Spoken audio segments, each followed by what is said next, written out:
Well, there I am.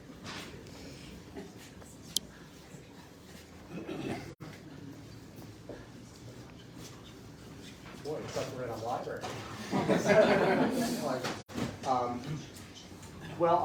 So first of all, I want to thank you all for coming out on a cold but beautiful evening. It's a nice day. I think the wind was less today than the past couple of days, where I lost a couple of umbrellas. But this is so exciting. I mean, a lot of you have been following our progress. Some of you back to March when we were, Kristen was with me every step of the way, Kristen Canty, when we were looking at opening next to Flower and about to sign a lease, and you can see how this would have been horrible for me in March of 2020. And I was working with Barbara Lynch, my friend, and we were going to open near Menton Drink and Sportello. And so we didn't sign the lease, which was good. And then really two people called me when the governor issued the shutdown order, my mother and Kristen, worried that I had signed the lease, and I hadn't. So Kristen Canty, who is the owner of Woods Hill Pier 4 restaurant here, and the owner of the retail space, is my good friend, without whom this would not be possible. So she's like number one on the thank you list completely. This is Kristen. Supply the food tonight, and it's just done so much, but she does so much for so many people. So it's just very exciting to be here. I just have a few things that I do need to do, and also, so I wanted to say how much I appreciate all of you being here, but also, unless you came opening weekend, last weekend or this past weekend, the first people really to be in the store, and then this is our very, very first book event, and so it's just so exciting to have you here. You probably saw some of the publicity. We're open through sometime in January. We'll then shut down and finish the build out and reopen. But it's just thrilling to be in this space and to see it happen.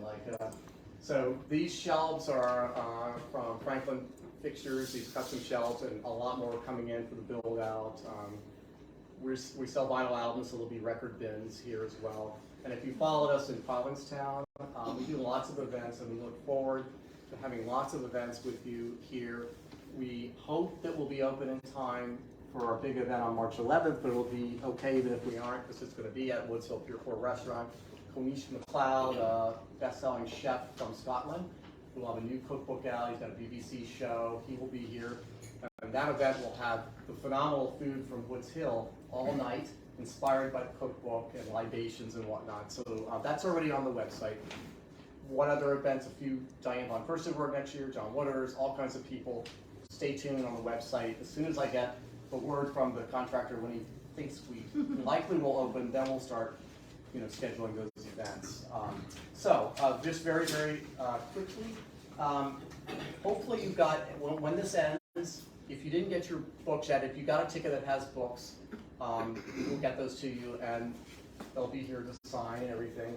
And so I went ahead to Kristen, but I have to say a humongous thanks to Jenny Slate, Julia Glass, and Ben Shattuck for taking time out of this busy holiday week and along with you to come here tonight. I'm so grateful to them for doing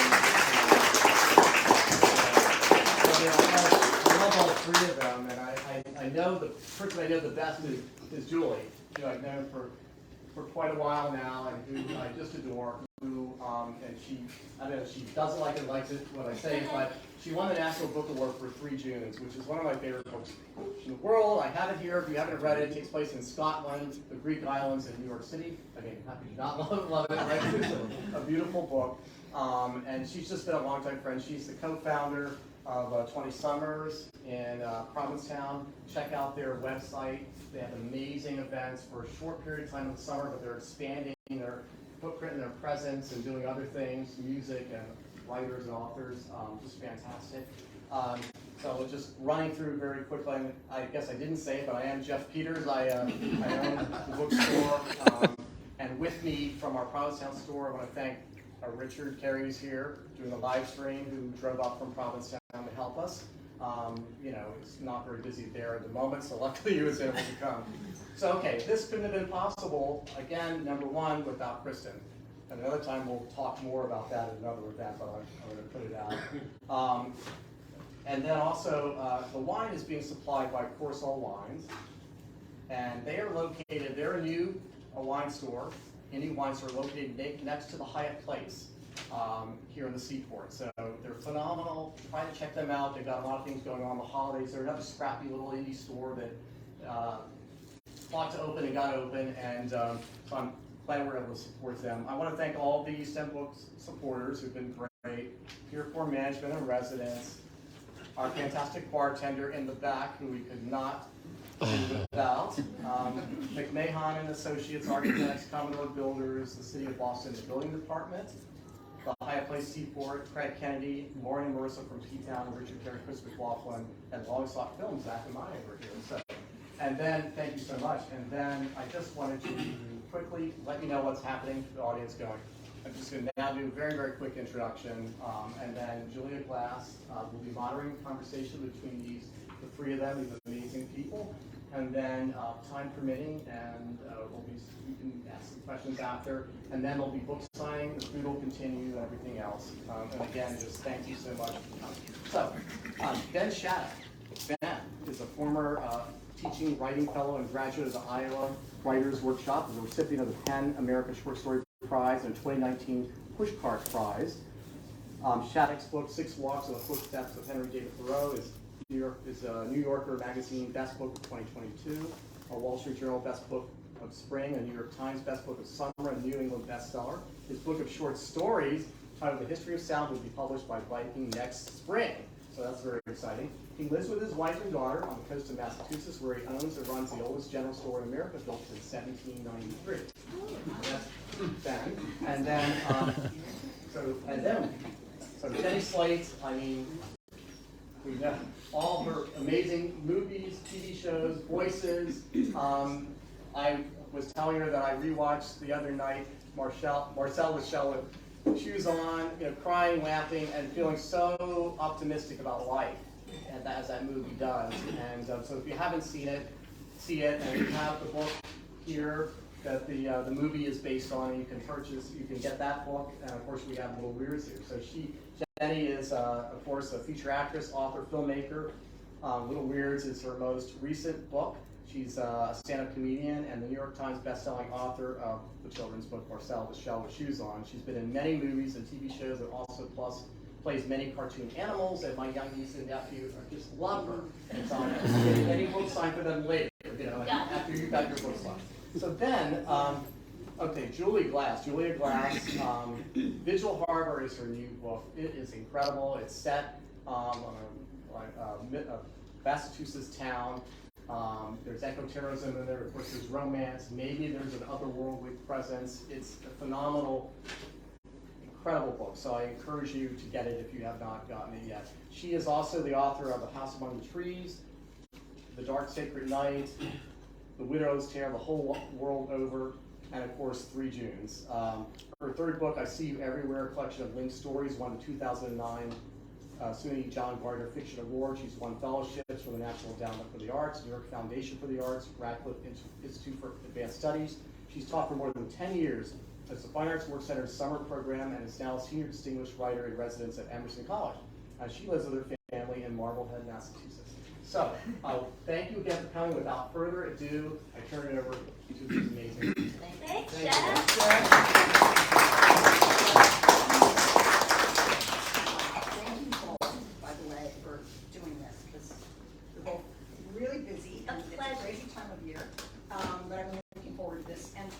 Jeff, you've just been thanking and thanking and thanking. I want to thank Jeff for giving Boston the best Christmas present anybody could receive. Yes.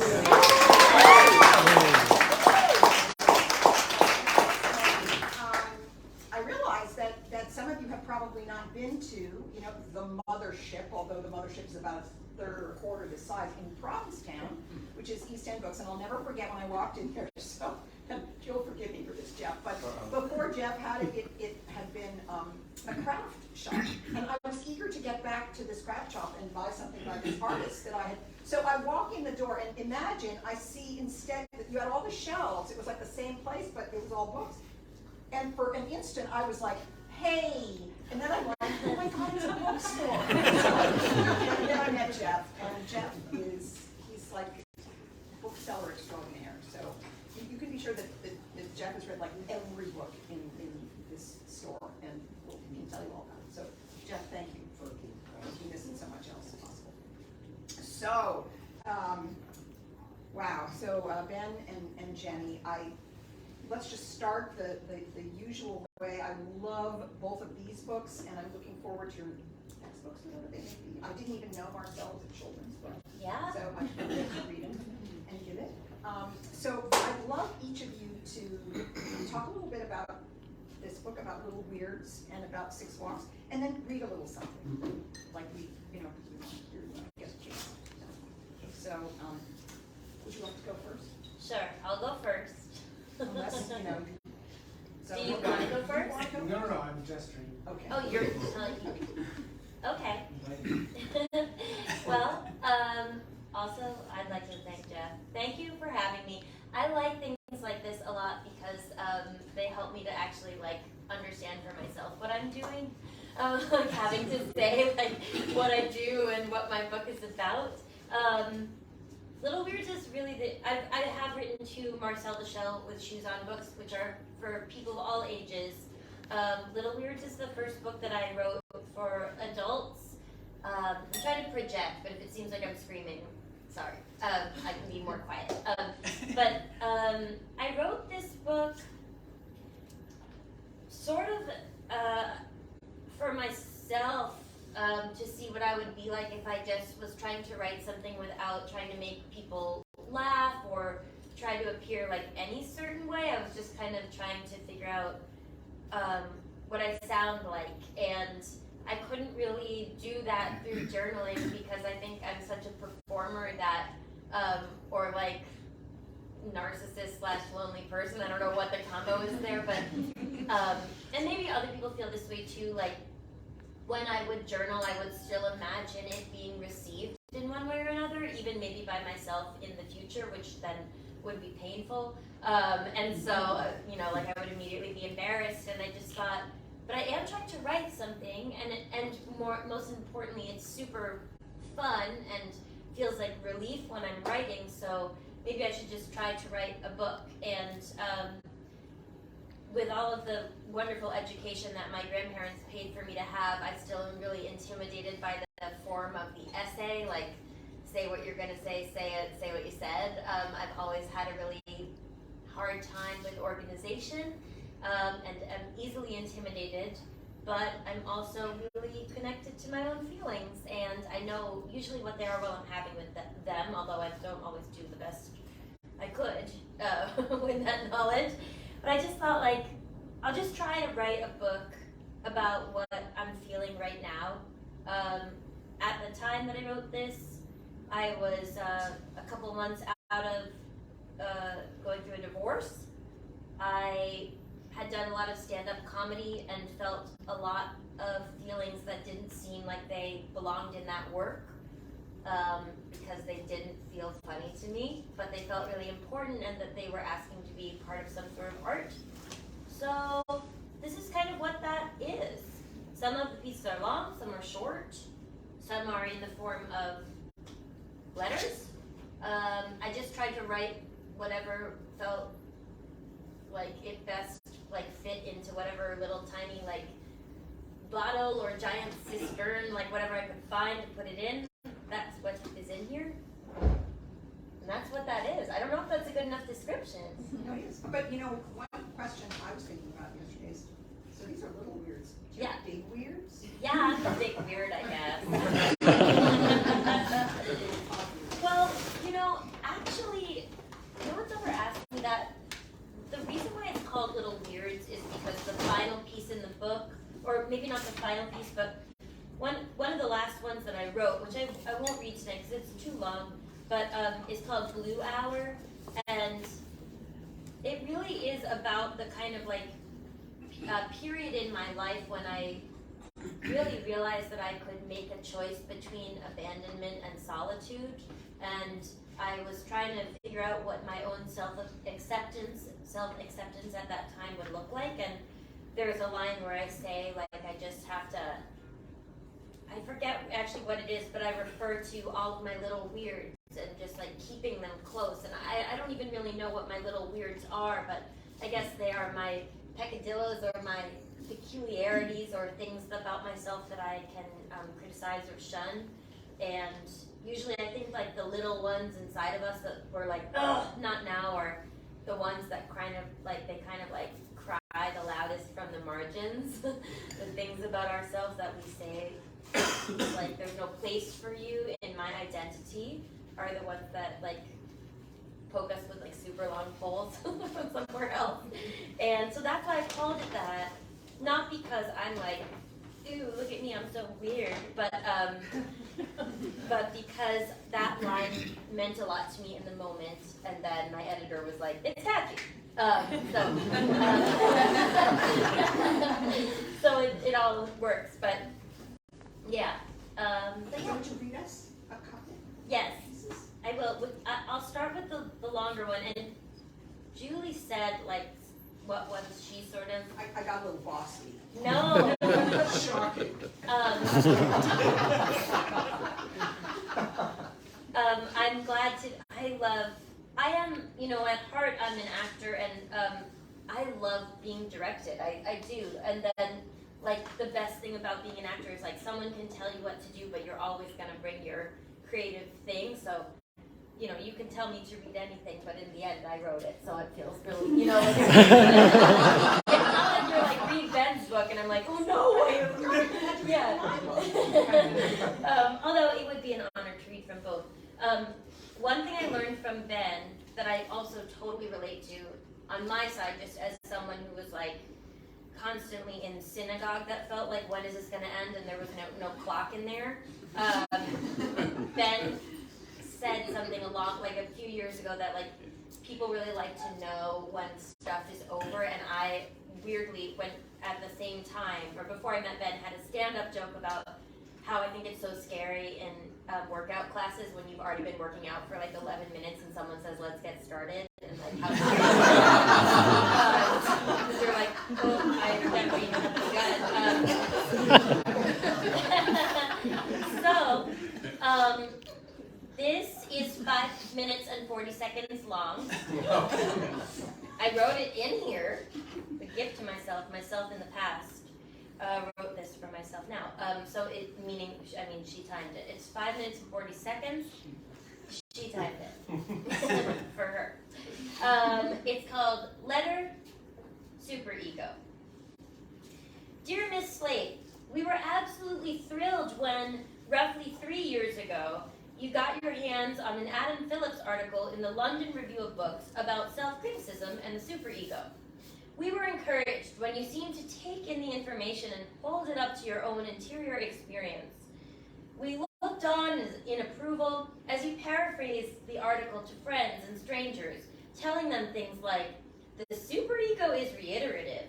It repeats the most boring, pointy, hurtful things, and if you met it at a party, if it were a person, you would think that the person was not only mean and insane, but also not as smart as they think that they are. You wouldn't listen. You would think they were a shithead. You spent time passing this information around, yet upon close analysis, you did not seem to be passing it through yourself. It seemed to be lodged in your mouth, right in your little mouth, like an echo just bouncing around and then flying out of your face at parties and even in meetings. And then it would bounce off other people's faces and right back into your mouth. Of course, you could have swallowed it down or explored its flavors. You could have let it work its way through you, but instead you did nothing with this information except to tell it to other people. Oh, Miss Slate, you do know that telling people things is not the same as living by the principle of the things, right? Clearly you do not know. If you insist on peddling these psychological wares without sampling them yourselves, if you insist on talking about things that you only know about in form, but not in function, you will put this entire operation in jeopardy of looking like a fraud, and you will drag this whole initiative towards time wasting and identity failure. It is with deep regret that we inform you that you have been put on probation. You will no longer be able to access this subject matter in conversational form, nor will you be able to casually email it around. Be advised, should you try to speak about this article or sort of bat around this superego stuff in general, we have activated the emergency system and there is no override. If you are to open your mouth and then plan to say something like, the superego has very tight margins and doesn't allow for variance, while secretly listening to that actual superego voice inside of yourself, the system will be alerted and you will be supplied with an emergency sentence, and you will find yourself saying things like, summer is the warm time, or babies are the youngest ones we have, or horses are too big, or anything that is true but rather hazy sounding. We believe that choice builds strength, and so we have provided a list of approved chat items for you. As we grow more confident in your ability to not secretly shit on yourself all of the time, we shall expand the list. Our hope is that one day you will not need this list at all, and will be able to speak freely and without the secret sibling of self-abuse and shaming. But for now, your approved topics are as follows. I want to learn to be a better gardener. Veal is a bummer, and it's not even that good. Library. Barishnikov, any and all performances / his face / his voice / him. How to do bagels. Swimming in the Atlantic Ocean. Swimming in the Pacific Ocean. Evergreen trees. Why celery is not exactly what you wish. Fits of bras, fits of jeans, caves. Explain Easter? Paper cut stories, grandmothers, mustards of the world. The astronaut who wore the diaper so that she didn't have to stop on her way to work. Snowboarding, I can't try. Aunts and their houses, ghosts of course, going to the bathroom on the plane or the train, jars, maggots and mold, pumpkin carving, Doritos. Can a skunk be de-skunked and become a pet, or will it be fundamentally gloomy without its stink? And the follow-up, I love skunk smell actually. Furthermore, you may access themes around grapes, tropical fruits, volcano, cucumber, Sesame Street in the past, wars, and Gaddy was the one and only, and I love how he stuck fruits and shells into the holy structures he was inspired to create, monochromatic outfits, New Year's resolutions, silk outfits, graves. In Peter Pan, did you ever notice that the actor who plays the dad also usually plays Captain Hook, but not in Hook the movie? Potluck dinners, swamps, marshes, and bogs, what mushrooms do, acrimony, scoliosis, wells and buckets, and the amazing Dukakis family. We are aware that this list may seem limited, but it simply mirrors the limits that you have shown to the community. Hopefully, adherence to these guidelines will condition you to be able to take deeper dives on your own and become honest and free. We look forward to watching your progress and growth. We yearn for it, even Miss Slate. We yearn for it. It is with faith and love that we say, it doesn't have to be this way. You don't need to do this anymore. And judging from what we caught you murmuring while you were on drugs by yourself at 5 in the morning, you know this to be true. Sincerely yours, the Office of Internal Affairs.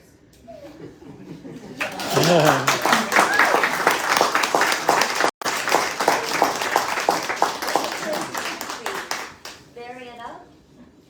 What do you think? You know, I think that, no, I'll read the other one. Mascara can take any more tears. So, the other one I will read is just a short one. I dog-eared it, but then realized I had dog-eared so many of these pages. Excuse me. Which one are you gonna read? Important questions. Oh, okay. Oh, is it the same page numbers? There's a table. Oh, of maybe it's contents. right after. I'm so sorry. There's a table of contents, of course.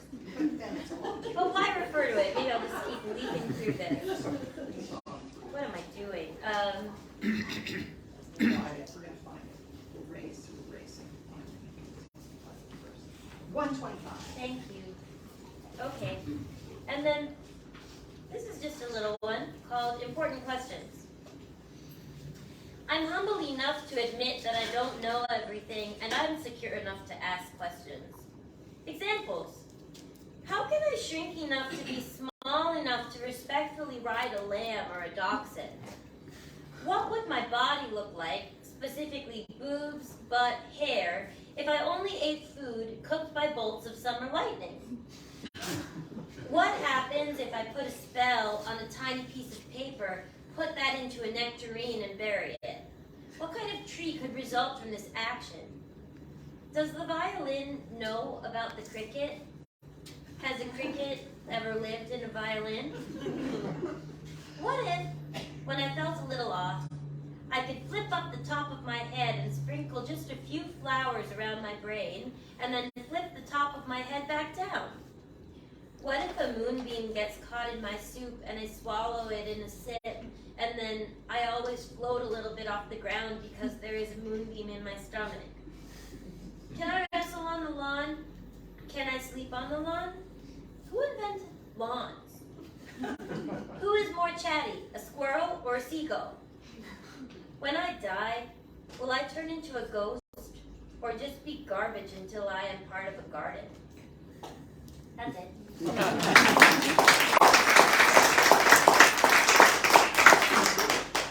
love getting to hear you actually read that. I'd love to hear. Do you do the audiobook? Yep. Yep. All right. Well, let's turn to Ben. And happy confession.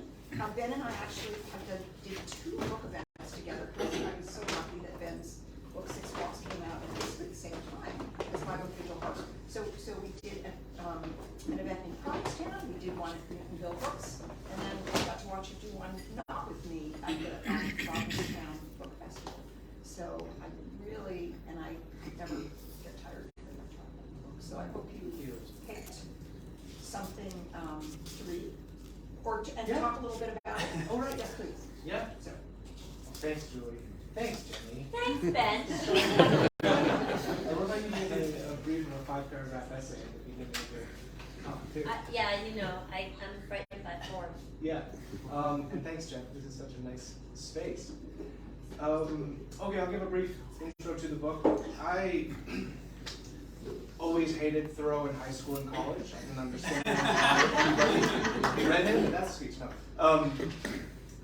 I just thought he was distant. His writing was too academic and cold, that he was misanthropic, sexist. There was just a lot of reasons to not like Henry David Thoreau.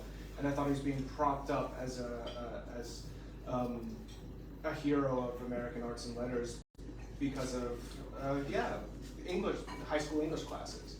And then something very, very specific and physical happened, which is a couple of years ago, I was carrying a boat across some very icy ground in the south coast of Massachusetts. I fell, and the top half inch of my finger was amputated off. And I was recovering on a lot of painkillers at my parents' house in a very low period in my life. The coldest winter in Massachusetts in 100 years. They have no internet at their house. And I couldn't read books, I couldn't pay attention to anything. The TV just gave me a headache. And I looked at my bedside table, and there was a book, Henry David Thoreau's Selected Journals, 1837-61. I don't know how many Thoreauvians are in the crowd, but he died at 44. He was so young. And I just picked up the book and read at random a passage. I think one of the first passages that I read was, this is not to be published, just him writing in his journal. The sound of the cricket in the morning is the sound of the earth still dreaming.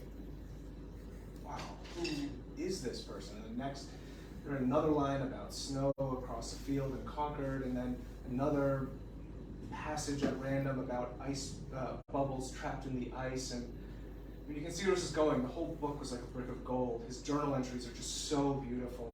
And I really saw him in those sort of like hazy moments as the person that I think inspired and continues to inspire so many people, whether it's, Gandhi or Martin Luther King or so many people around the world. He touched one of the great truths of our universe about connecting nature, divinity, humanity, activism, and tended this like very beautiful fire of expression in his writing, and I just couldn't stop reading his works. And so when I fell deeper and deeper into a state of hardship and depression and whatever else, I just woke up one morning and I'd been reading Cape Cod, at that point his essays Cape Cod, and just decided, as we all want to do when we're in a dark period in our lives, we just want somebody to tell us what to do. We want to stop making decisions. And weirdly enough, the person whose voice seemed to ring the truest, the loudest, the clearest was Henry David Thoreau, and I just started following his walks with no intention to write a book. Sort of swept those notes together after a few years, and wrote this and published it. I think that's, yeah.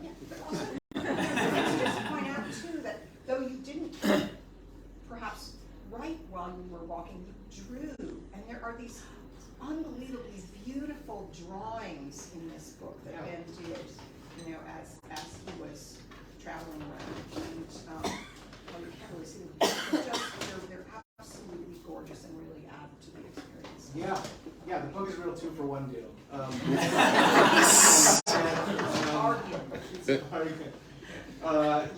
I mostly identify, or for a long time, as a painter, as an artist, right? So,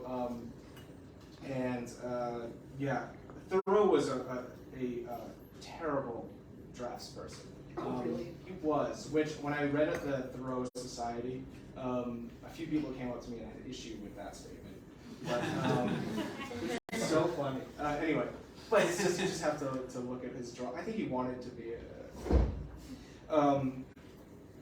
but yeah, so should I read a little something? Yes, A flavor. please. Let me see.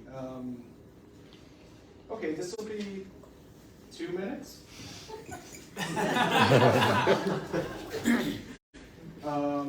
There's only a few things. This walk is Wachusett. So Thoreau walked up Wachusett. I explained a little bit why he was going there.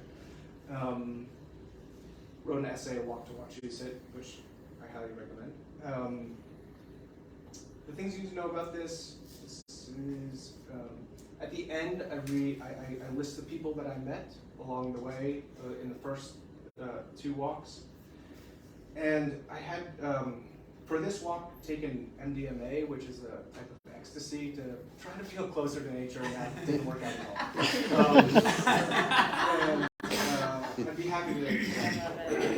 Okay, so this is on Wachusett Mountain in the summer.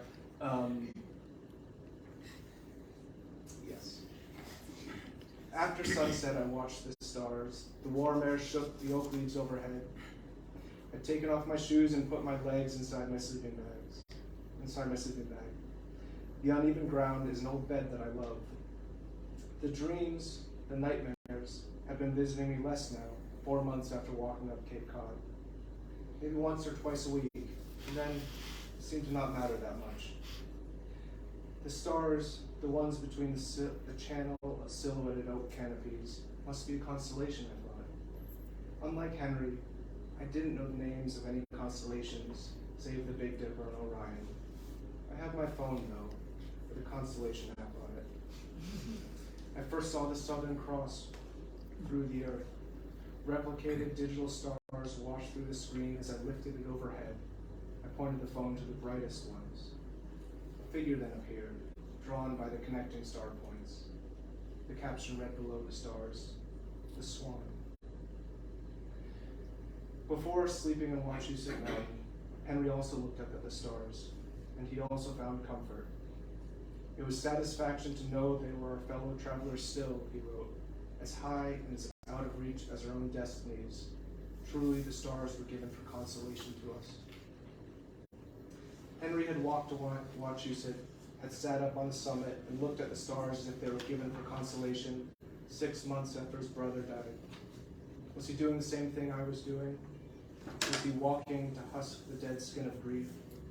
Was he looking up to feel the comfort of his own smallness in our world, to displace bulging selfhood under the shadow of such urgent beauty as the night sky? Force, loss, or confusion, microscopic in perspective. And so I spread myself on the snowless hill and heard in my drugged slippery head, I've never seen a porcupine, just like the boy had said earlier. It came like a chant, I've never seen a porcupine. I wondered then if the porcupine was asleep and what dreams she might be having. If the boy was asleep, and his family dog, and my parents, and Mary, and Dora in Provincetown, and the goldfish, and Randy and Pat in Wellfleet. What weird worlds they're all inhabiting then, in their dreams, tortured, or hopeful, or anxious, or in love, but all completely alone. And then I saw it, that a large portion of the world just then was simply held in their imaginations. Billions of animals suspended in hallucinations, in some place between a memory and a thought. These hours named sleep, this necessary dark territory that we enter alone, it's a more startling spell than I can describe. Thanks.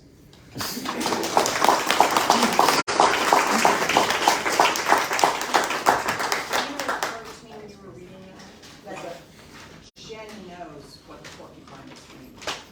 Yeah, that's I would not have an equivalent on that. Yeah. So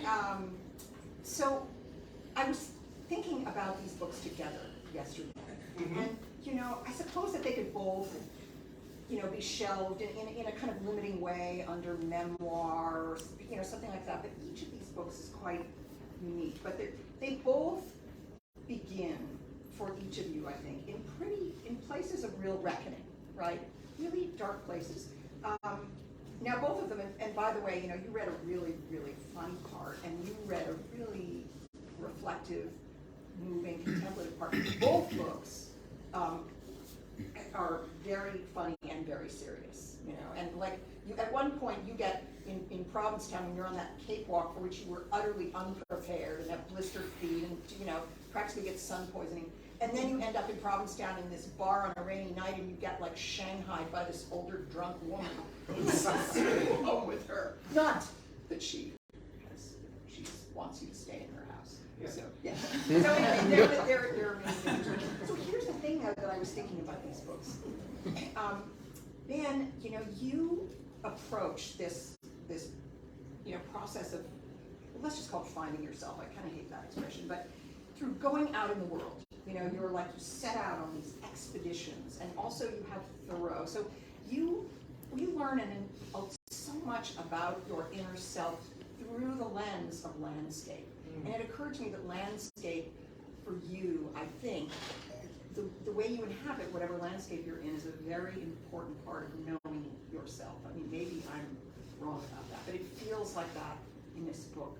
And then, Jenny,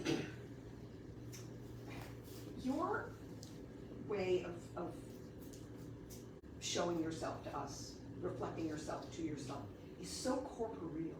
It's so, from within. I mean, it's very physical. You have an incredibly, you have an intimate relationship with your body, but I mean, you share that intimate relationship with us. Like, gosh, I found myself really wishing that I had that super soft fur under my breast. Yeah, that's I don't have fur under my It was there's a piece about a dream that I had where I did have like sort of fur. But by the way, so I have to stop and say that when I bought this book, I thought, God, that's such a gorgeous jacket. And I don't have very good eyesight, and I thought, oh, look at that wreath of flowers. And I took it home, and I'm like, oh my God, there's like fudgesicles and hot dogs. And there's what we used to call when I was a kid a brontosaurus, but it's an apatosaurus. And then there's a beer can.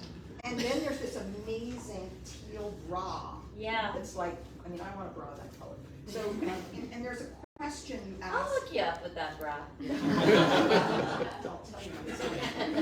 Okay, it's like there's a question that you ask in one of these essays: who will be the real animal of myself?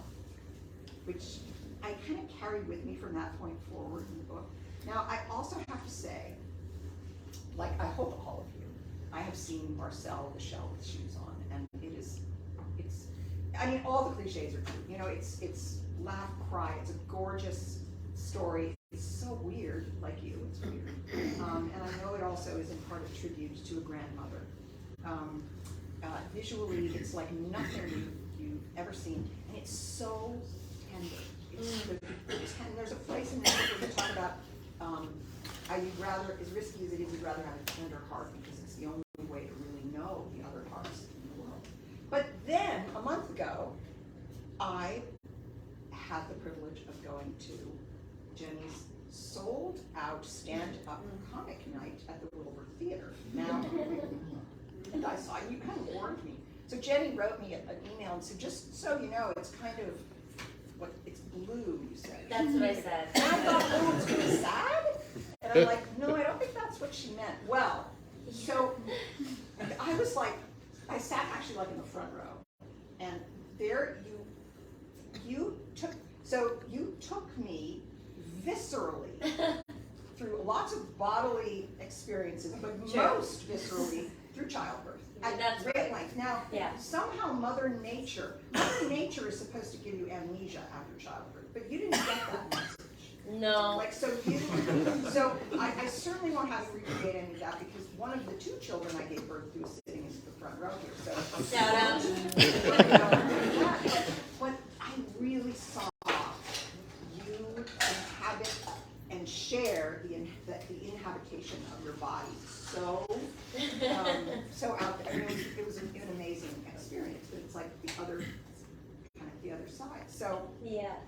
and then I actually thought of that there's kind of like echolocation, that for you, where you're like bouncing yourself off. You make all these observations about parents. Like there's a beautiful passage about what it might, and I know you haven't yet, hope you don't, but losing a parent, might be like, and why that would be one of the greatest losses of all. There's a beautiful passage about your imaginary fatherhood and comparing it to, and talking about what writing means to you in the context of talking to your best friend about his having become a father. So where am I going with this? Because I'm not supposed to be doing all the talking, but I wanted to. I listen to a podcast sometimes. I've only recently discovered podcasts. It's actually Andrew Sullivan, who's a Provincetown person, and he's a provocative character. He's a great interviewer, and he interviews all kinds of pundits and theologians and journalists. I mean, not so much poets and fiction writers, but he begins every interview the same way. He asks each person to talk about themselves as a child. Where and how did you grow up, and who were you as a child? And I'll start with you, Ben. Can you talk about the child you were? And I'll add another question, okay? So if you think about that child that you were, and if that child could see you now, what would surprise that child the most about you? First of all, thank you for saying all of that. Yeah. That was so nice. I feel like I'm in a very, very eloquent therapy set, family therapy. I understand myself and how I interact, like the internal stuff, the echolocation, landscape. Yeah, exactly. You should. Yes. Childhood. I think one of the reasons why Thoreau struck me so deeply, so quickly, was, I mean, maybe, I don't know, maybe this is just a happy accident, was maybe because of, he did speak to some of my childhood character. I grew up in a house that my great-grandparents had built, and then I lived on a very rural area in South Dartmouth, on the South Coast. And the most emotional experiences I had, I really think, were not at school. Maybe like, I'm sure it was with my parents, but the most memorable emotions that I experienced in some unique circumstance in nature. I really feel that's true. I really felt from a very early age, and we all know this, that landscape makes us feel things. A drizzly March day makes you feel sad, and a brilliant June morning makes you feel happy, but then there's a thousand shades of gray between those two emotions. I really believe that there's landscape and weather that makes you feel like nostalgia, or like a slice of hope mixed with overwhelming desperation. That there is like that, as you said, that echolocation. As a child, I was incredibly shy. My parents used to, they started offering my brother and I $1 every time we said hello to somebody. Like talking to strangers then. And we used to, I don't know, that quickly went away because after a couple days we just said hello to every stranger on the street. And they realized that their economics was not going to work. But we used to pull our hats really low down so we wouldn't see anybody. There's so many pictures of us as kids holding our heads back. So you can see our eyes sort of like looking under our downturned, or pulled down hats. So I would say, as a child, my most precious memories were that time leaving school, getting home on a fall or spring afternoon, and walking out onto the now fallow farm fields to see bird migrations, to walk on the beach. My mother and I were both really into birding, and she sort of led me into that world, and bird watching became a big part of my life. And it felt very connected to the outdoors, to nature on a very small scale. The last thing I'll say about that, to connect it back to Thoreau and why I maybe wrote this book, is Thoreau is, he's like a master of scale. If anybody's read him, you'll pick up on this very quickly. He's not John Muir, he's not the Great Plains. His nature is like about this big. It's a butterfly wing and a milkweed. It's a rim of frost around the fallen leaf. It's very small, very New England, very delicate. And that is also the nature that I experience. Big worlds in very small circumstances. So, and what would surprise that child? Oh, right. Grown up then, if you're grown up. I mean, I think you at least report. A couple years ago, I received this letter, and it was addressed to me. It was just my parents' house. It was addressed to me in this big, chunky marker, and the writing looked so familiar. I couldn't figure out what it was. And I opened it up, and it was a letter that my elementary school teacher had us all write to ourselves and send 20 years later. And it was like I just got to read in my own handwriting, and it looked so familiar. It was like a living dream, what it was. And it really wasn't that far from what it really wasn't. I don't know. I mean, besides, I wanted to be a National Geographic photographer. That train has gone. But I wanted to live. I've always just wanted to live in Massachusetts. I wanted to be in. I just loved my home so much. I loved the landscape. I loved the ocean. I wanted to have traveled, but I think I always wanted to be a writer. I didn't know how to become a writer, and so I sort of fell into art more. But yeah, I think as a young kid, I would have loved to be sitting here with you two talking about a book. Yeah. What about you, Jenny?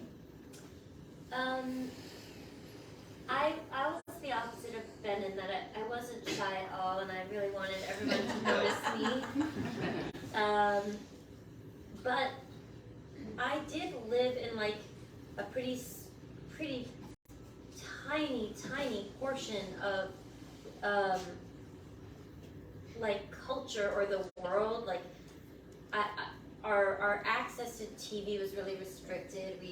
I grew up in Milton in a really old house, and my mom just like didn't think that TV had much to offer, and she really looked down on it. And I can understand why. I think she just felt that it wasn't like there wasn't much culture in there that she would want us to take in, which is like yes and no. Like there was a lot of good stuff on TV in the 80s and 90s, but I grew up watching entertainment that we got from the library, like videos that we rented from the library, and so everything that I thought was entertaining was already gone. Like, or the things that I would wait for the springtime to come so that Channel 2, GBH would play Easter Parade starring Fred Astaire and Judy Garland, and really not as celebrated but really important Ann Miller, who was an incredible dancer and had these like crazy little legs that were like so vast, and this like beautiful weird flat face, and just incredible costumes. And I thought that world was still attainable and touchable, and I felt that way because it was encountering me, it was touching me. I was like many people who I always wanted to be an actor. I was obsessed with acting in movies and obsessed with Judy Garland and Carol Burnett and Madeline Kahn, and I knew I was young. I think I, from a very early age, felt the bondage of youth in a way. Like it's like you just can't decide what you have to eat. You can't decide where you go or when you sleep or what you wear or who you see, and that always bothered me because I had really clear preferences and they seemed to be irrelevant. And I also I knew I was young, but I didn't read the other people in my life as old or older. Like my grandmothers were both in my life constantly. They were both women of very developed personal style. I never registered them as old. I thought they were very attractive. It never crossed my mind that culture would see them as old. I thought of beauty as a combination of like how you behave and how you prepare yourself for seeing other people. That dressing yourself is like an act of hospitality for others, and I really wanted to be like that too. And it was confusing to me that the clothing for children wasn't the same as clothing for adult ladies. And I just like didn't get that, and I really wanted to be grown up, and I had a very, very, very active imagination, and I lived in it. I had a super hard time in school with other kids, and I really just wanted to be popular. And to be a movie star. Too hard. Yeah, I mean, I think I just didn't know how not to be whatever I was, and it was like, maybe a bad move to be like, this is what's cool, and everyone else would be like, that's not. But I don't know, I just loved my family so much. In my private vision of myself, I felt like I was already a movie star. I was not allowed to act professionally. And I just really yearned for my own womanhood, even from when I was like really, really little. I was always like putting on my mom's bra and like, I just wanted to be a woman with a boyfriend who would do like French kissing. I just really felt that, and I think it was really hard for me when I grew up to realize that like patriarchy was real, and that women aren't just actually as like safe and spotlit as they are in those old movies, and that was like really jarring to me. But as a little girl, I just wanted to perform and be like part of something really like pleasing. So, is there anything about Jenny now that would surprise that little girl? I think she would just be surprised to have actualized it and then like made some adjustments. Like I think the me from the past would be like, she's wearing a turtleneck, like, never, like, you know, but I just think, to be honest, like, I don't have many notes on what's going on for me. Like, if and I said this to Ben maybe a year ago, and he was like, I believe you, but I really honestly feel like, I hope I live until I'm super old, but like, if I died now, I think I'd be bummed that I didn't get to write my second book. But like, other than that, I really like it. Like, I met this like stranger and I fell in love with him, and like, it's just, everything is what I think the young version of me would have wanted. I know what the inside of a movie set is like. I don't think I would have been, I think I would have just been surprised at what it looks like to get where you are trying to get to. So, I have a bunch more questions, but I'm going to ask you each one more question and then open it up to you guys. So Ben. Julie, can I just ask you? Yes. Maybe, I mean. Do you want me to just cut to the No, I would love you to do that, but I'm hoping you might read a snippet at least of your book. I'll have like 6 glasses of wine after this, and then I'll read in the corner. Okay. Such a bird, no. No, I'm sorry. I'm right. No. I'm bossing the boss. No, 1 minute, I'm the boss of you. I just try to sell your books, you know, that's all, Yeah. because I love you. I love you. But what I'm actually hoping is that people just sign up for therapy sessions. Jeff Bezos can't cut into my therapy. That's right. And I'll give you a cut, Jeff. So I wanted to ask you, Ben, these 6 walks that you took, and there are interludes between them, and they're taken at very different times, and they're in very different mind spaces. From this point, looking back, which of those walks looms as the most significant or memorable to you?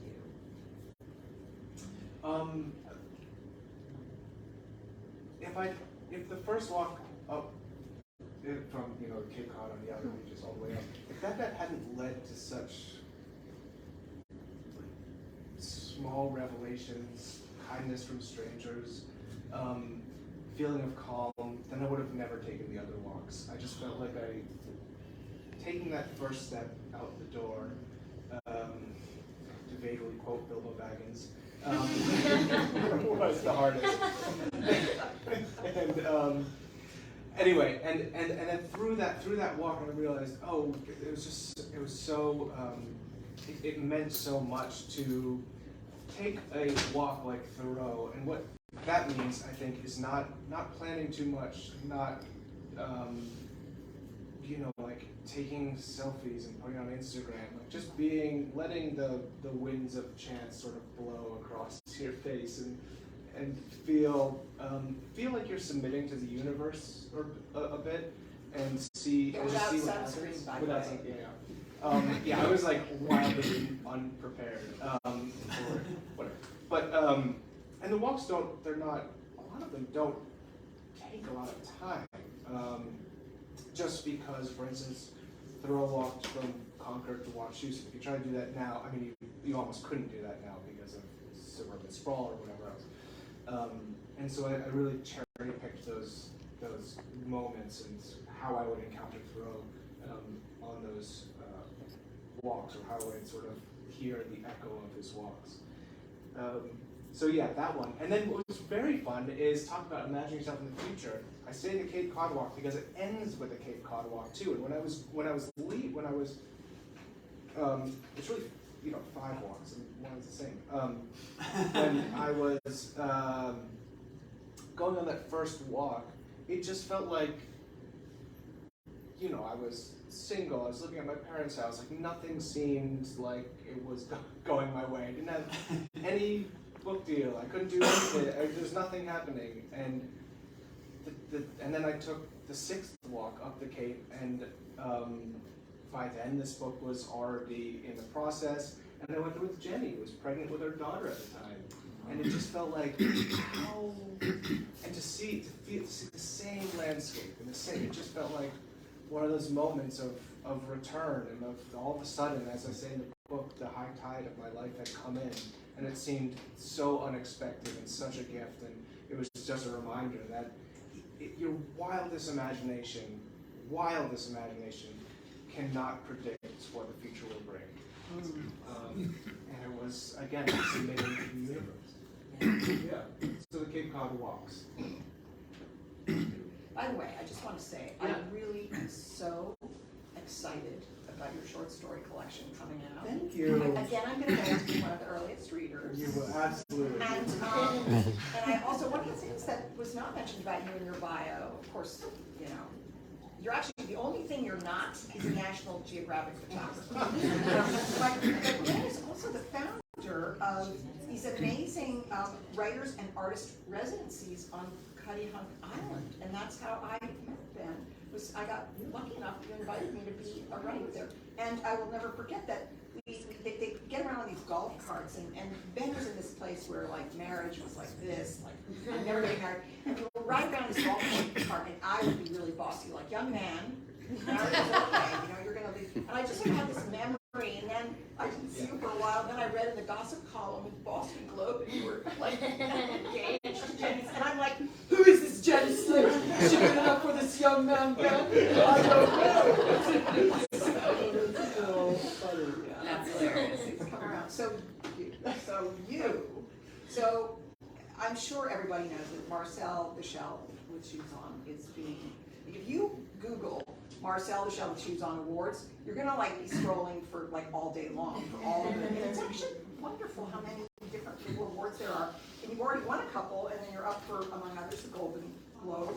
But I have to say, the one that you've already won, that I love the name of this award, it's called the Truly Moving Picture Award. Oh, no. It's like the Heartland. Oh, that's so sweet. Yeah, I didn't know. I wonder if there are any awards I've won that I don't know. Yeah, listening to NPR and they're like, unclaimed funds. Maybe. There's money attached to it. You better, Yeah, because, you know. so anyway, so I have to, I think that I hope this is going to be okay with you. I think people would not forgive me if I didn't find a way to get you to speak in Marcel's voice. Oh. So I have a specific request, so now you're Okay. really me. So Okay. one of the things that I learned from your book, and I don't know who else knows this, but the name Karen was not invented in the 1950s. And this poor, much reviled, unfairly reviled name. So you stayed in a castle in Norway. It was Yeah. a 17th century castle Yeah. that was built in honor of a woman named Karen. Like Yeah. you said, her name was like over the arch. It's like the Karen Castle. Yeah. So and you took and the essay. I almost had you read that one, and then I thought no, because I'm going to ask if you'll do this, and you can say no. But I wonder if you would imagine Marcel visiting the Karen Castle and have Marcel tell us about the castle just a little. Is that? I mean, I'm a little shy to do that. Well, the other thing is, like, let me show you, like, the voice. I wear a microphone when I do Marcel's voice, because I can't project, but, like, I'll try, like. Can we? I don't know if like you can hear me while I talk like this. I can. It's hard. I guess one thing I would like to probably describe about the castle is that on the floors of the castle they didn't have enough money to make marble, so they just to order marble. So they just painted it like marble to look like marble. And one thing that really sort of stood out to me was that they still wanted to be a part of decadence, even though they couldn't really afford it. I think that that's like really worth it. I think that's really darling, and I think that it inspired me to have decadence in my home. And that's like why I do things like, for example, I have my marble, I have my like cocktail umbrella that I open on special occasions.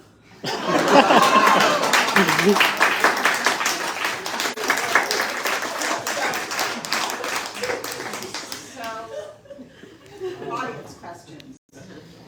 Glenn, Yes. so I think the inspiration comes from so many different places. What music are you guys all listening to right now? Like, what's your inspiration as far as music? Yeah, why don't you go first, Julie? Okay, inspiration. Well, Or what lifts you up? Like, what are you listening to that you're like, ah? Well, first of all, I just started, I make like half a dozen kinds of Christmas cookies every year. And part of the ritual is I have these things called CDs that I get out. They're Christmas CDs, and I only listen to them during this period. And one of them is a concert that I went to in November of 2002 at Carnegie Hall, the New York Gay Men's Chorus doing a Christmas concert. And some of it is really bawdy, some of it's very bawdy, and some of it's really like religious music almost. But the other thing is, if you were at this concert, and this is the early 2000s, and I lived in the West Village during the, this is gonna sound like a downer, but it's not. And you saw all these men, these just like 100 men on this stage singing, which is kind of cool, 100 men. I mean, there are 100 gay men, but so, you know, there are songs they sang like, There's No Place Like Home for the Holidays, and you see the tears going down their face. This is so soon after so many people were lost in that community, and I make my cookies. I listen to this over and over. My poor husband is like, God, it's like it's over.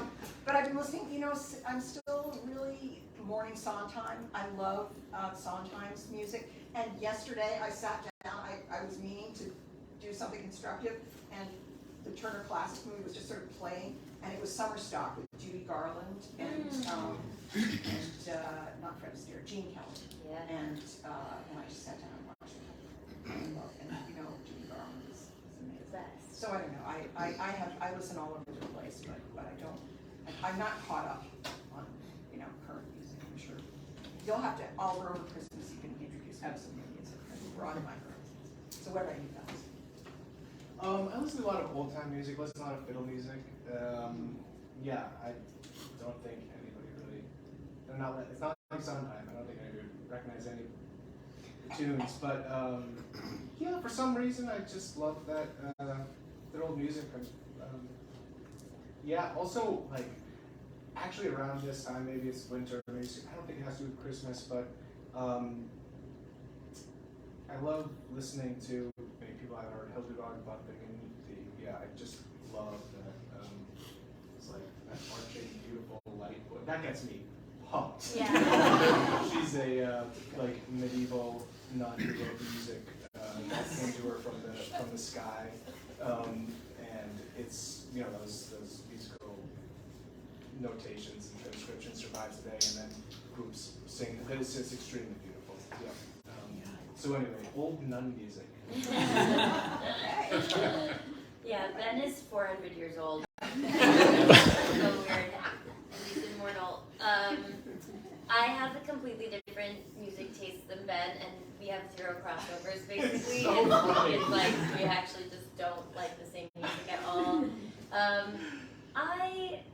I really need my music to have like a lot of electricity in it. I like dance music and electronica. I have to write to things that aren't like super distracting. Like I'll listen to them so that it kind of gets smoothed out. Like I've listened to the new Big Thief album like 200 million times, and that's not electronica at all. But there is something in Adrian Lenker's voice that to me like feels like a live wire, and just love it. And I love Aldous Harding for that same reason. I've always loved Bjork and like needed a lot of Bjork in my life, and I really like Caroline Polachek right now. I love her music, and it just like makes me feel really good. I need like a lot of like bing bongs and weird noises to make me feel comfortable. You know what connects us? What? Andrew Bird. Yeah, we both love Andrew Bird a lot. That's But who true. doesn't? You know. I like the music. I like listening to, but I also love like Bonnie Raitt and you know, like So good. I love Iris DeMent, and I just like being like blasted by Mozart. I like a lot of different things. Totally. For sure, yeah. There's a lot of different ones. Oh, I really love Wise Blood. Oh God, that's beautiful. Wise Blood is so nice. Okay. It's like Karen Carpenter went totally into outer space. It is so like ethereal but rich and like kind of retro, and the singer herself is just like so, I don't know, like magical seeming to me. Yeah. Okay, I'm getting a list. Yeah. Oh, sorry. We both like Licky Liela. Put it on the list. Put it on the list. Okay. Other people? Yes, Madeline. Jenny, this is a question for you. Okay. Earlier you spoke about in your journals, even when you had to perform. So as a fellow writer as well, is there any advice that you have for women concerning how to be in a space where you feel like you don't have to perform and you can just write exactly how you are and just letting everything that you feel out onto the page without having to worry about coming back and looking back on it as though you need to see yourself from a different lens every single time? Yeah, that's how you can feel, you can get to feeling.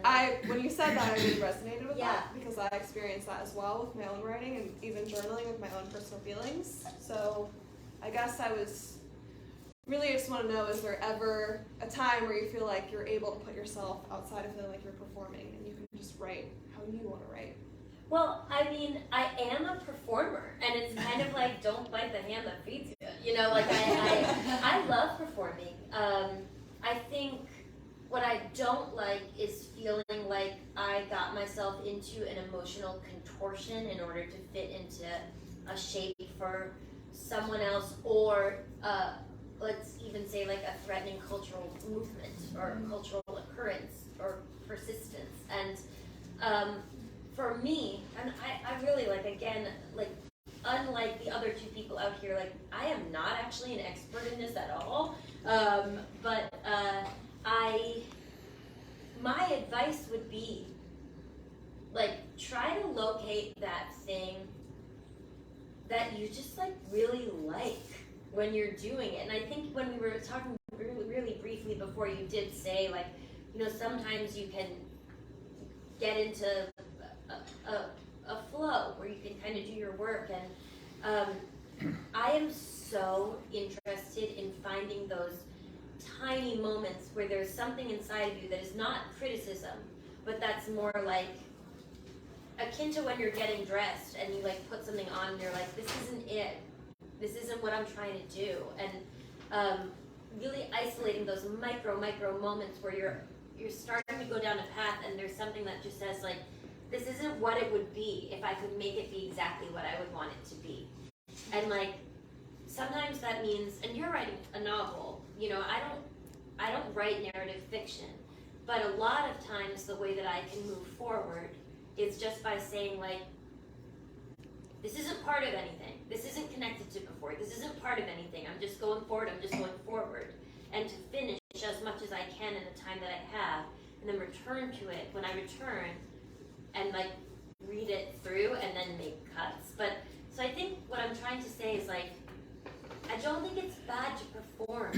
I just think it's really important to understand who is the part of yourself who is looking at yourself. Like, I was talking to a friend this morning because in my next comedy special, I would like to have a dance number over the credits where I dance by myself. I'm not a dancer, I'm not a professional dancer or trained in any way. And she was like, what is the point of doing, like, she was like, I want you to do it, but like, why do you want to do it? She's a choreographer. And I was like, do you know how when a vampire looks in the mirror, they don't like see anything at all?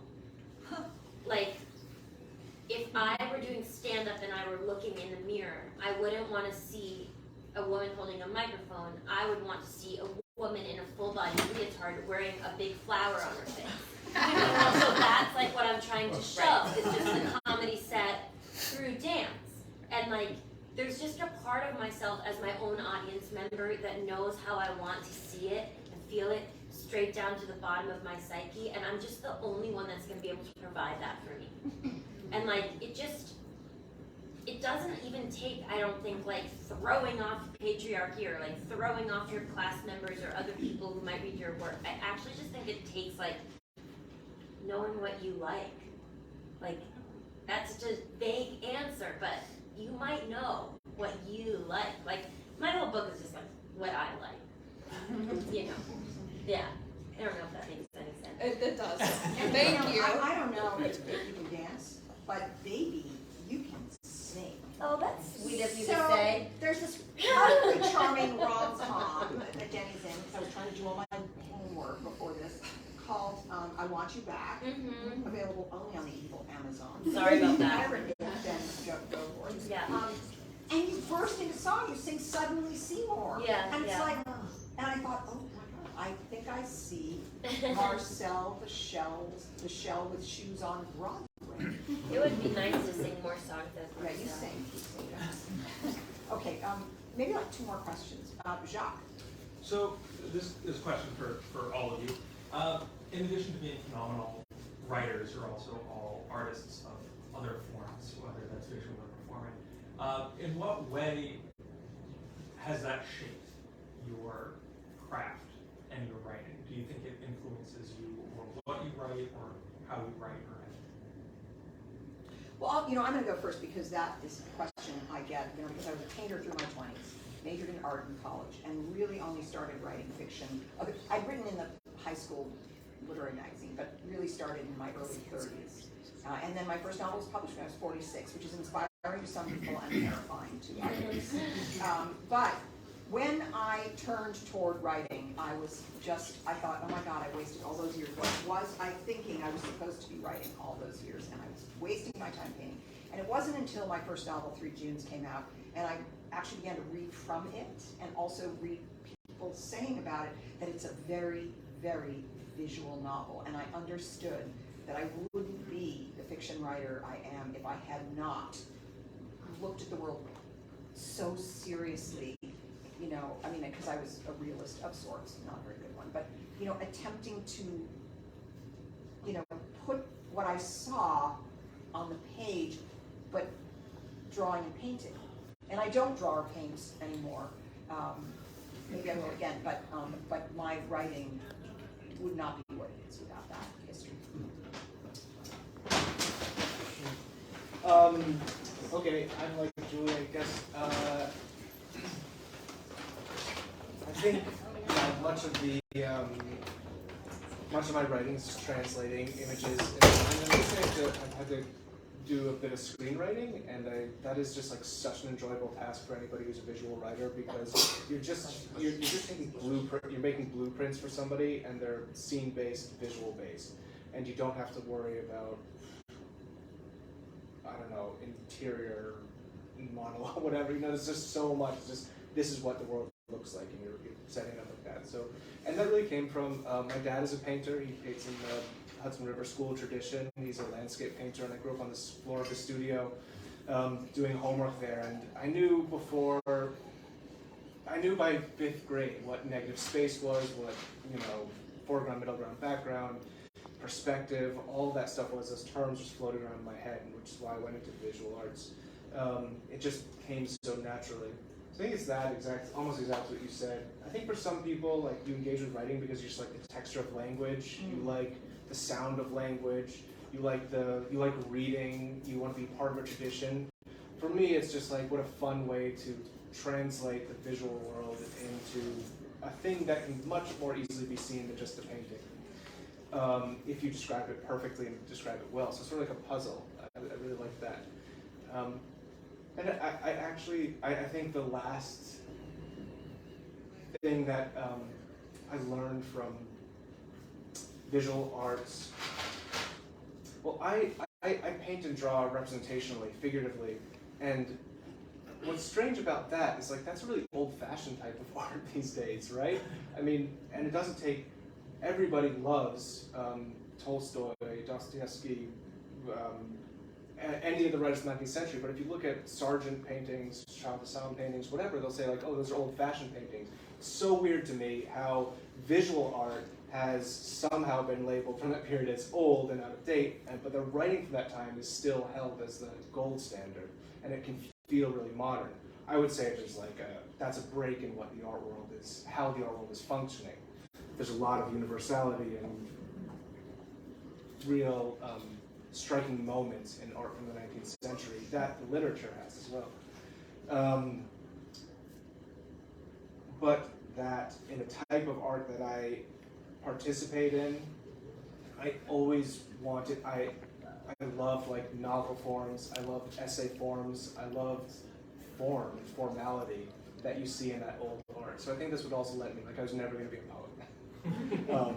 Yeah, like the big Wait and hard see, work. wait and Yeah. see. Jenny? I think that being able to step into different characters has just conditioned me to feel that there are lots of options for how to express yourself. You know, like when you're performing, it's still you at the wheel underneath all of that, and it's still your opinion about how you think like another person would look and behave. And I think that really helps me in writing about my own persona. It just like, I think I don't actually really know how other people perceive me. Like, I don't actually really know like what Ben sees when we're in conversation and how much detail he really sees and like how my face moves and what I like and what I appear as. I really actually only mostly experience how I feel inside. And there's a big difference between what's inside and the concentration of that, like how like concentrated it is than probably what it seems from the outside. And I think like, yeah, just knowing that the internal can like sit inside many forms just from being an actor, it really allows me to write more freely. And also, you know, being someone who on stage looks out into 1,000 faces,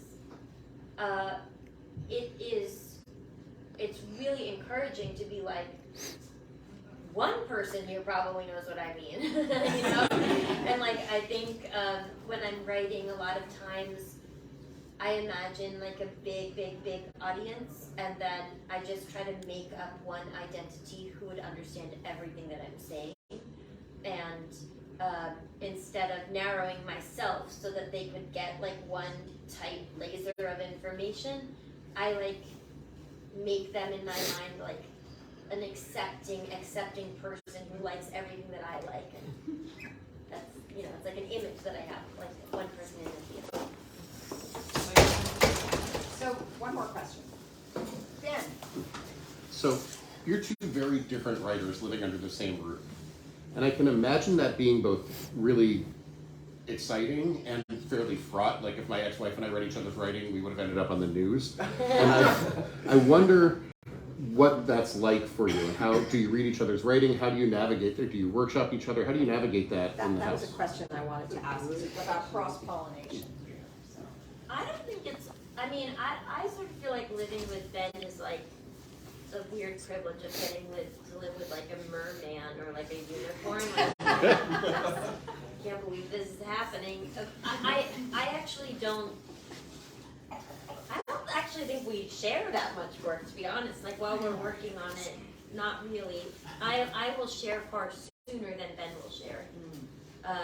Like his short story collection is basically complete, and he still hasn't shown it to me. And I also am kind of like, I don't know, I guess I'll read it when everyone else does. Like I don't really, I don't like need that privacy at all, to be like the first reader or whatever. Like I think we are we are bonded. I think like I am like sad when Ben isn't around our house, even like in the vicinity. Like if he's at his store, which is about a 6-minute drive, I'm like, it's okay. Like the grid is still on, but like if he's a bit farther away, I'm just like blanket, and I just like kind of droop down, and I mostly just like need to know he's close by, and but like we are. I mean, we met, you know, we didn't meet like in our early 20s, you know, like when I guess you're really supposed to, or I have no idea. But I think like meeting when we met after also both going through like harder experiences allowed us to be, and I mean, maybe you don't feel this way, but like we are differentiated, you know, like I have my whole career, the way that I travel, the way that I have self-developed as an artist, and he has his thing, and I don't know, I feel like he hosts hosts me, like is like my like emotional benefactor. He made me like a little cabin on our land where we live, and was like, go there, get in there and like write your book, and encourages me. But I don't actually think that it doesn't feel fraught, but it also feels like extremely private. Like I really don't know much about Ben's new collection at all. Yeah, everybody has different. I don't know. Yeah, I think she's right. Where we came to our relationship as more formed artists, which I think is really good. I mean, if you're in your early 20s, it's like, I don't know, doing this thing, and maybe this, and you get to experience everything. But it is, I think, it was a real privilege. Like we came together as, at least if this is my first book, and then I'll have the collection, and Jenny has, of course, much more like public works out there already, but we really knew who we were, and so I think that was part. We don't share a ton of work in the process, but once it's out, there's a full exchange. And, I think also what I really like, I think this is just like an extension of our relationship and why we're married and why this relationship works so well is because Jenny really understood there's this like weird, workshops are great,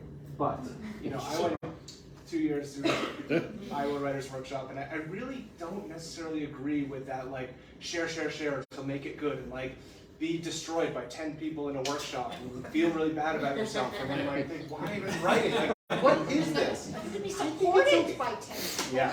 So yeah. I mean, some people are, yeah. But I think it's okay to be private about your artwork while you're attending. I think that's not said enough, and I really like that. So what I'm saying is like, Jenny understood that immediately. That's the type of person that I was. Whereas I think I was talking to Nathaniel Philbrick, and he reads his work aloud while his wife sits down and takes notes while he's reading it, and then which is like the process that they have, and is really wonderful. That is like a nightmare to me. Like doing something half baked, and I just really like that like quiet. There's nothing more satisfying in the creative process to me than like being in a quiet studio, no sound, just like hearing even like the wood creak when the wind gusts blow, like just the quietness and entering that imaginative space. And as long as I can maintain that, the better. I'm not like running out reading pages. Yeah. So Jenny really respected that and understood it, and so that's how it works. Yeah. Thanks, great question. Great Thank question. you both. Thank you. Thank you.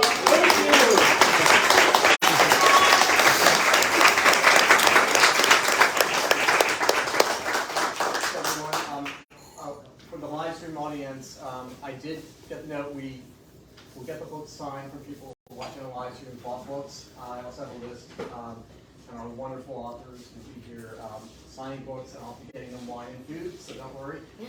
I do want to say, might be upset with me, but I'll say it anyway. I have to acknowledge that Chris Castellani is here, who's one of my favorite authors. Leading Men is right there. He's your second favorite author. One of my favorite authors, but Leading Men, which is being made into a movie, and the screenplay is being written by a brilliant playwright and friend, Matthew Lopez, who wrote the Inheritance play. Chris was the former artistic director of Grub Street, and I'm really thrilled that you were able to come. He's an amazing writer. Okay.